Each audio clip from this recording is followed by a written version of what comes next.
Welcome to the podcast. If you'd like to listen to an ad-free version of this episode and all of our episodes, then search True Crime Today Premium Plus on Apple Podcasts and press subscribe. That's our premium channel where all of our ad-free and advanced episodes live, all in one place. True Crime Today Premium Plus. Search it on Apple Podcasts and press subscribe. Even try it for 3 days free. You're about to take a deep dive into one of the biggest true crime cases in the universe. Or, at least, on our part of the planet. From the Hidden Killers podcast and True Crime Today. It was a bitterly cold day in February, the kind that chills you right through to the bone. In the small town of Delphi, Indiana, a quiet place where life moved at a slower pace, the stillness was soon shattered by the unthinkable. The disappearance of two young girls, Abby Williams and Libby German. What started as a simple day of adventure for two best friends soon turned into a nightmare, and the scars of that day still linger for the families and residents of Delphi.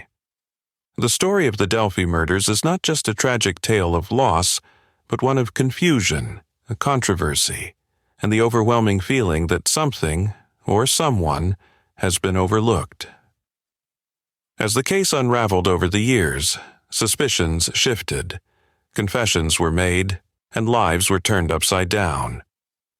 But through it all, there remains one unsettling question.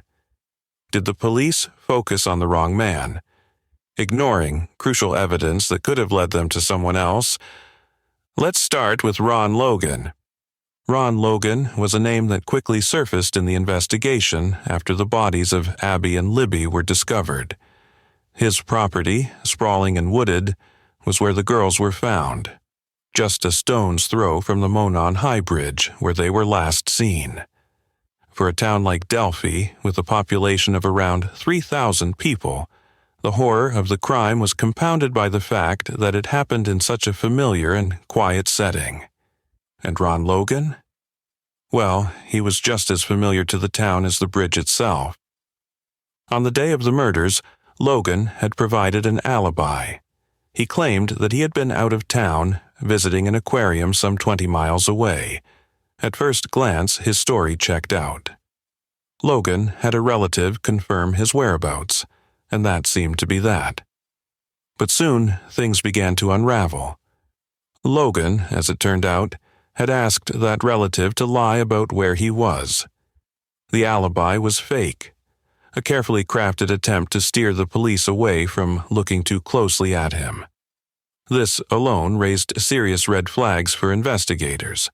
Why would an innocent man feel the need to fabricate an alibi?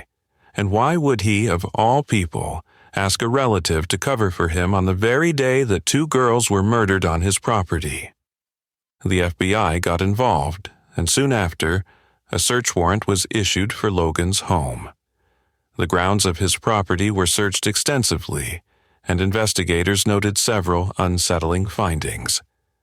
The crime scene itself had already suggested that the bodies of Abby and Libby had been moved after they were killed.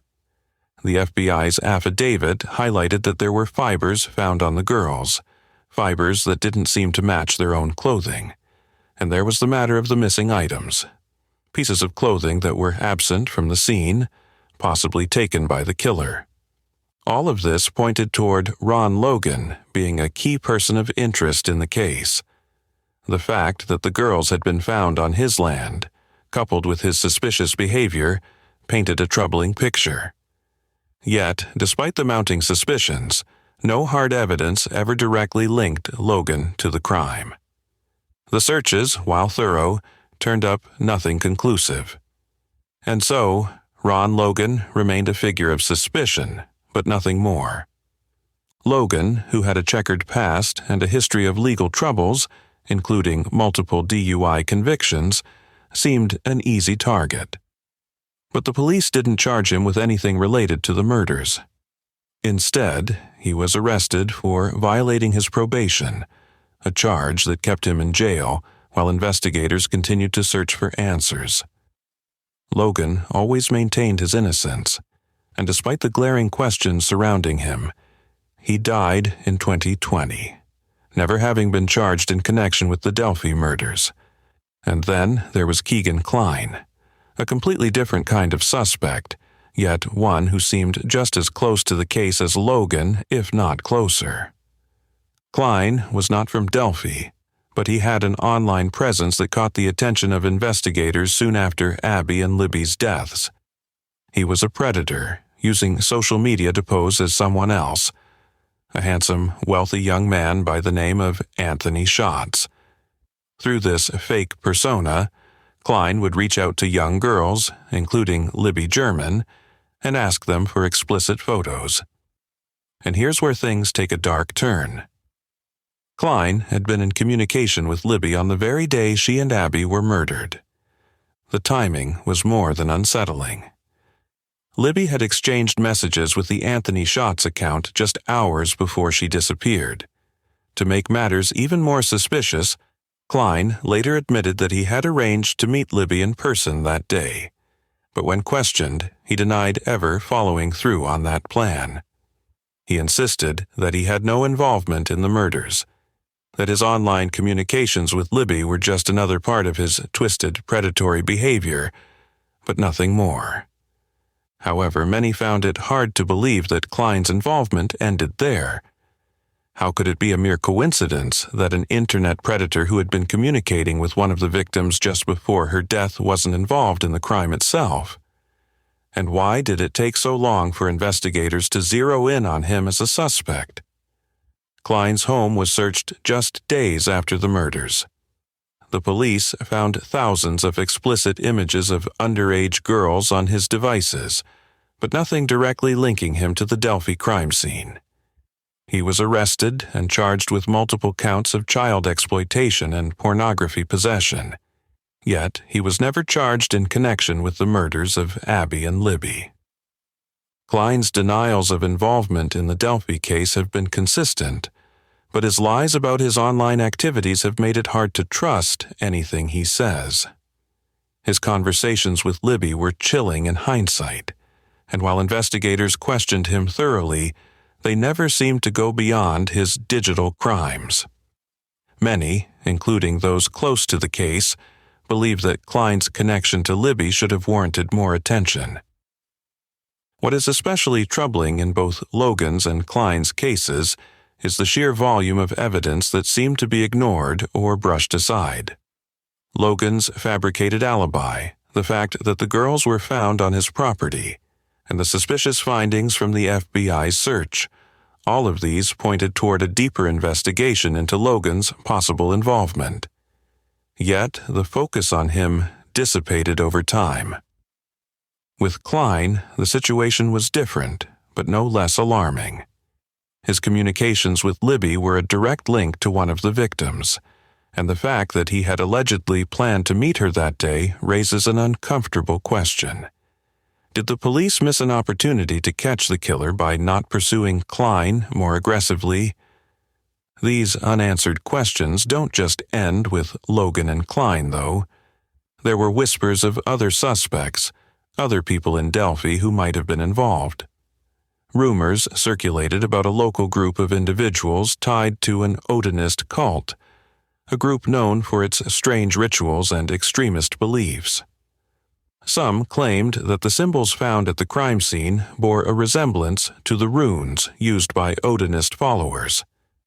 Others spoke of ritualistic elements that seemed to match the way the girls' bodies were found. The defense for Richard Allen, the man currently facing trial for the murders, has seized on this theory.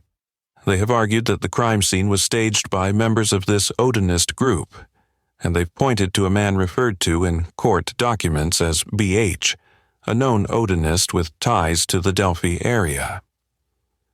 According to the defense, BH made cryptic social media posts around the time of the murders, referencing details of the crime scene that had not yet been made public. His posts, combined with the unusual staging of the girls' bodies, have led some to believe that he and his associates might be responsible. But despite these claims, law enforcement has largely dismissed the Odinist theory. They have maintained that the evidence points to Richard Allen, a local man who, by his own admission, was on the trail the day Abby and Libby were murdered. Allen, who worked at a local CVS, had even printed photographs of the victims for their families in the days following the murders. The chilling proximity of Allen to both the community and the crime has made his arrest all the more shocking. However, even Allen's arrest is not without controversy. The key piece of evidence linking him to the crime is an unspent bullet found near the bodies, a bullet that allegedly matches a gun owned by Allen. The defense has argued that this evidence is far from conclusive, pointing out that ballistics testing is not an exact science. They have also raised concerns about the conditions in which Allen has been held since his arrest. Richard Allen has been subjected to what some describe as cruel and unusual punishment during his time in custody. He has spent months in solitary confinement, under 24-hour surveillance, with little access to the outside world. His mental health has reportedly deteriorated, with reports of him exhibiting bizarre behavior, such as eating legal documents and engaging in self-harm. His defense team has argued that these conditions have contributed to the confessions he allegedly made while in prison, confessions they claim were coerced through psychological torture. The judge in Allen's case has denied requests from his defense to move him to a less restrictive environment, despite the clear toll his confinement has taken on him. The defense has also argued that the prosecution has deliberately withheld exculpatory evidence, including information about other suspects, in an effort to pin the crime on Allen. And so, the case moves forward, with many feeling that the true story of what happened to Abby and Libby has yet to be told. The focus on Richard Allen, while compelling, seems to have overshadowed other important leads.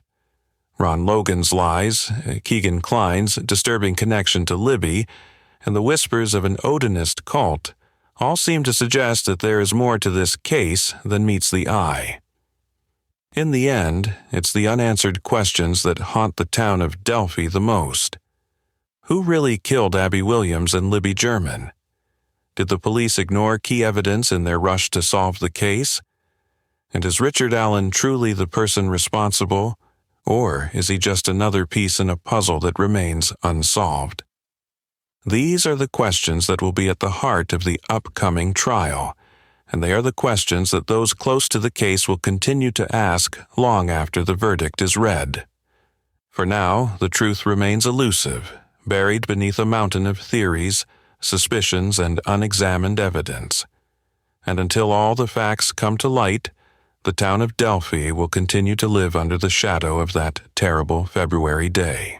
In a world where the darkest secrets lie just beneath the surface. They said it was an accident, but the evidence says otherwise. Where hidden killers roam, unnoticed, in the shadows. I think you would definitely be looking at a blend of toxic, very bad narcissistic personality traits, and they will be vengeful and possibly resort to violence. Join Tony Bruschi as he uncovers the truth behind the most chilling cases. They said it was an accident, but the evidence clearly says otherwise. Each episode, we dig deep into the minds of those who commit the unthinkable. To your point on narcissism, he thinks in his own mind how witty he is. Yeah. But he lost that jury. I was done with him in 2 minutes. From unsolved mysteries to infamous crimes. Geez, you've just talked about how you've taught yourself how to do everything under the sun. I bet you did a YouTube video, how to best kill somebody with a knife. Hidden Killers with Tony Bruschi takes you where few dare to go. How does someone with such a dark secret go unnoticed for so long? With multiple new episodes every single day. We're not just telling stories, we're seeking justice. Listen now on Apple Podcasts or wherever you get your podcasts. Just search for Hidden Killers with Tony Bruschi.